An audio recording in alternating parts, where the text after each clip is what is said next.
जितना तोर माई तोरा के दूध ना पियवले हुई है ओकरा कई गुना ज्यादा हमारा हाथ से खून बह गई। नमस्कार दोस्तों, स्वागत है आप सभी का हमारे YouTube चैनल फिल्मी एंटरटेनमेंट वाला में। दोस्तों आज की इस वीडियो में हम बात करने वाले हैं जानम भोजपुरी फिल्म के बॉक्स ऑफिस कलेक्शन के बारे में। जानम ये एक एक्शन रोमांटिक ड्रामा से भरपूर फिल्म थी। इस फिल्म को रिलीज किया गया था 28 अगस्त साल 2015 को। फिल्म के स्टार कास्ट में नजर आए थे ट्रेंडिंग स्टार खेसारी लाल यादव, रानी चटर्जी, एक्शन स्टार विराज भट्ट और पूनम दुबे जैसे बेहतरीन कलाकार।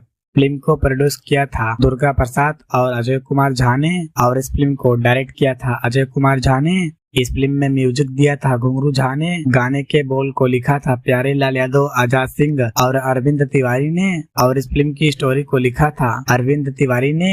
ये फिल्म रानी चटर्जी और खेसारी लाल यादव की एक साथ आखिरी फिल्म थी। इससे पहले इन दोनों ने नागिन फिल्म में एक साथ काम किया था। बात करें फिल्म के बजट और बॉक्स ऑफिस कलेक्शन के बारे में तो इस फिल्म का बजट 2 करोड़ 13 लाख रखा गया था और इस फिल्म ने बॉक्स ऑफिस पर 7 करोड़ 23 लाख की कमाई की थी और ये फिल्म बॉक्स ऑफिस पर सुपरहिट साबित हुई थी। तो दोस्तों अगर आप सभी लोगों ने इस फिल्म को अब तक नहीं देखा है तो वर्ल्ड वाइड रिकॉर्ड भोजपुरी के YouTube चैनल पर एक बार जाकर जरूर देखिए और ऐसा ही इंटरेस्टिंग वीडियो देखने के लिए वीडियो को लाइक और चैनल को सब्सक्राइब जरूर करें।